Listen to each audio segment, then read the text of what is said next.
Hello बच्चों, मैं हूं आपका दोस्त अंकित कुमार वर्मा। मैं आपका स्वागत करता हूं हमारे यूट्यूब चैनल आजीवी क्लासेस 2.0 में।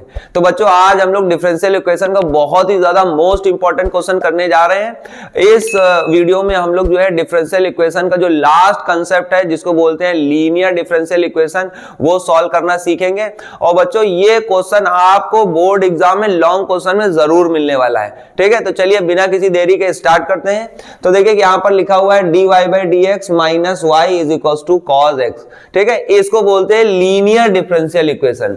और लीनियर डिफरेंशियल इक्वेशन को सॉल्व करने का जो तरीका होता है, इसमें क्या करते हैं, सबसे पहले हम लोग बच्चों अगर ऊपर देखेंगे यहाँ पे dy लिखा है, क्या लिखा है dy, तो यहाँ पर y के साथ जो नंबर लिखा है उसको p लेट कर लेंगे। क्या लेट कर लेंगे? p। तो p की वैल्यू बताइए कितनी है? -1। और इक्वल में जो कुछ भी लिखा है उसको q लेट कर लेंगे। वो कितना लिखा हुआ है? cos x। ये हमने बच्चों लेट कर लिया। ठीक है, अब हम लोग क्या करेंगे, यहां पर निकालते हैं इंटीग्रेटिंग फैक्टर। क्या निकालते हैं? Integrating factor. कैसे निकाला जाता है? फॉर्मूला होता है e की power integration p dx। Formula होता है e की पावर इंटीग्रेशन p dx। चलिए इसको सॉल्व करते हैं। तो ये आएगा e की पावर इंटीग्रेशन p की वैल्यू बच्चों -1 dx। ठीक है, अब -1 का इंटीग्रेशन करेंगे तो आएगा -x। कितना आएगा? -x। ये आ गया हमारा इंटीग्रेटिंग फैक्टर। अब बच्चों हम लोग क्या करते हैं, जो हमारा इंटीग्रेटिंग फैक्टर है, इस इंटीग्रेटिंग फैक्टर से पूरी डिफरेंशियल इक्वेशन में मल्टीप्लाई कर देंगे। तो चलिए हम लोग मल्टीप्लाई करते हैं। क्या हो जाएगा? Multiplying by integrating factor from both side. तो देखिए इंटीग्रेटिंग फैक्टर से मल्टीप्लाई कर देंगे तो ये हो जाएगा dy/dx। फिर उसके बाद माइनस ये हो जाएगा e की पावर -x इंटू y। फिर उसके बाद ये हो जाएगा e की पावर -x और हो जाएगा cos x। ठीक है, अब क्या होगा जरा देखिए, दोनों साइड बच्चों हम लोग क्या कर देंगे, यहां पर हम देखेंगे ये है ना लेफ्ट हैंड साइड में, यहां पर एक फॉर्मूला बनेगा। किसका फॉर्मूला बनेगा? ये फॉर्मूला बनेगा d/dx का। ठीक है, और यहां पर हमें क्या लिखना है? यहां पर हमें लिखना है इंटीग्रेटिंग फैक्टर। इसके बाद का जस्ट स्टेप इंटीग्रेटिंग फैक्टर और इनटू में y बराबर में हो जाएगा। ये जैसे लिखा है वैसे ही आप लोग नोट कर लीजिए। ये जो फॉर्मूला हमने बताया है, ये हर एक डिफरेंस है लीनियर वाली, जब आप सॉल्व करेंगे तो हर एक में यही फॉर्मूला। इसके बाद जैसे ही आपने इंटीग्रेटिंग फैक्टर से मल्टीप्लाई किया, लेफ्ट हैंड साइड में जो कुछ भी लिखा है उसको हम लोग लिखेंगे d/dx integrating factor into y, सब में यही आएगा। ठीक है, अब हम दोनों साइड इंटीग्रेट कर देंगे। दोनों साइड बच्चों इंटीग्रेट कर देंगे तो ये आ जाएगा -y बराबर e की पावर -x और ये हो गया cos x। और यहां भी दोनों साइड इंटीग्रेट। आपको पता है इंटीग्रेशन डिफरेंशिएशन एक दूसरे को कैंसिल आउट कर देते हैं, तो ये दोनों एक दूसरे को कैंसिल कर देंगे तो ये आएगा e की पावर x इंटू y और ये हो जाएगा इंटीग्रेशन ऑफ e की पावर -x और cos x, ये हो गया dx। ठीक है, समझ गए? तो अब देखिए ये हमारा, इसको हम लोग मानेंगे इक्वेशन नंबर फर्स्ट। देखिए यहां पर आप अगर ये राइट हैंड साइड में जो लिखा है इसको इंटीग्रेट कर दीजिए, इंटीग्रेट करके वैल्यू रख दीजिए और हमारी डिफरेंशियल इक्वेशन सॉल्व हो गई है। तो चलिए हम लोग इसको जो है सॉल्व करने की कोशिश करते हैं। इसको आप लेट कर लीजिए। सबसे पहले इसको हम लोग i बराबर लेट कर लेंगे इंटीग्रेशन e की पावर -x cos x और dx। इसको हम लोग पहले सॉल्व करेंगे। i की वैल्यू उठा के इक्वेशन फर्स्ट में रख देंगे और हमारी डिफरेंशियल इक्वेशन सॉल्व हो गई है। ठीक है, तो चलिए इसको सॉल्व करते हैं हम लोग साइड में। देखिए क्या है, यहां पर हमें क्या करना है, इसको सॉल्व करना है। देखिए i बराबर क्या था? i बराबर e की पावर -x cos x और dx। ये है हमारा इंटीग्रेशन। देखिए मल्टीप्लाई में लिखे मल्टीप्लिकेशन रूल लगेगा।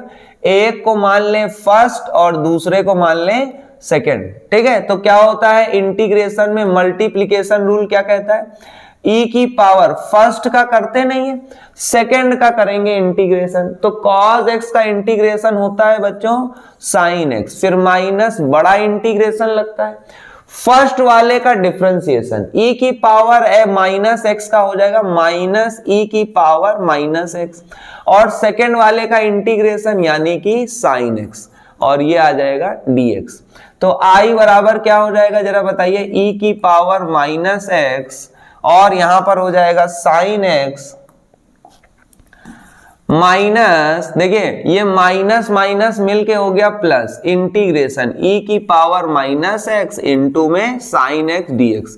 यहां देखिए फिर से मल्टीप्लाई में आ गया, फिर से एक को फर्स्ट और दूसरे को सेकंड मानेंगे और फिर से इसको सॉल्व करेंगे। तो i बराबर हो जाएगा e की power minus x sine x plus, देखिए यहां पर क्या होगा, फर्स्ट का करते नहीं है, साइन एक्स का इंटीग्रेशन होता है माइनस का कॉस एक्स, ठीक है। फिर उसके बाद लगाते हैं माइनस बड़ा इंटीग्रेशन, अब क्या होगा, फर्स्ट का डिफरेंशिएशन, तो e की पावर माइनस एक्स का होता है माइनस e की पावर माइनस एक्स, और साइन एक्स का करेंगे, साइन एक्स का हो जाएगा माइनस का कॉस एक्स और dx, ठीक है। चलिए अब कितना हो जाएगा, i बराबर ये हो जाएगा e की पावर माइनस एक्स, ये हो जाएगा साइन एक्स प्लस, अच्छा प्लस माइनस माइनस, देखिए मल्टीप्लाई करेंगे यहाँ पे, माइनस प्लस माइनस e की power minus x cos x, ठीक है। अब देखिए माइनस माइनस प्लस और plus minus minus, integration e की power minus x cos x dx, ठीक है। आप देख रहे हैं ये जो हमारा है ये तो हमारा क्वेश्चन बन गया, सेम वही क्वेश्चन बन गया। तो क्या हम इसकी जगह i लिख सकते हैं? बिल्कुल लिख सकते हैं। तो i बराबर हो गया बच्चों e की power minus x sine x minus e की power minus x cos x minus, ये पूरा बच्चों बन गया i को उधर ले जाइए राइट हैंड साइड में, तो बच्चों i को राइट हैंड साइड में ले जाएंगे तो क्या होगा जरा देखिए ध्यान से, तो ये i माइनस का है, इधर आएगा तो प्लस का हो जाएगा, तो i और i 2i हो जाएंगे, e की पावर माइनस एक्स कॉमन ले लीजिए तो ये हो जाएगा साइन एक्स माइनस का कॉस एक्स, ठीक है। तो i की वैल्यू कितनी हो जाएगी, ये मल्टीप्लाई में डिवाइड में आ जाएगा, e की पावर माइनस एक्स अपॉन 2 और ब्रैकेट में हो जाएगा sine x minus cos x, ठीक है। ये देखिए i की वैल्यू आ गई है। चलिए i की वैल्यू उठा के क्वेश्चन नंबर 1 में रख देते हैं। तो यहां पर लिखेंगे पुट द वैल्यू, इसके बाद लिखेंगे put the value of i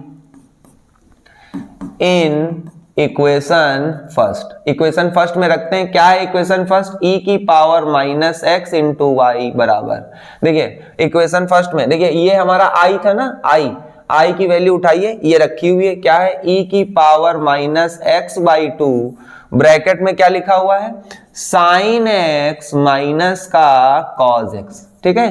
देखिए ये e की पावर माइनस एक्स से e की पावर माइनस एक्स कट गया, तो y बराबर आ गया sine x minus cos x by 2 और प्लस c लिखना ना भूलें, ठीक है, प्लस सी, ये हमारा सॉल्व हो गया। तो ये बच्चों था हमारा लीनियर डिफरेंशियल इक्वेशन को सॉल्व करना, और लीनियर डिफरेंशियल इक्वेशन को सॉल्व करने का जो बच्चों मेथड है बहुत ही ज्यादा इंपॉर्टेंट है, और बोर्ड एग्जाम में ये लॉन्ग क्वेश्चन में आता है 8 नंबर का, ठीक है। तो आई होप आप लोगों को समझ में आया होगा, सब में यही सेम कंसेप्ट लगना है। आप लोग सारे क्वेश्चन लगाइए, कोई इंक्वायरी होती है उसको कमेंट सेक्शन में जरूर लिखिए। धन्यवाद।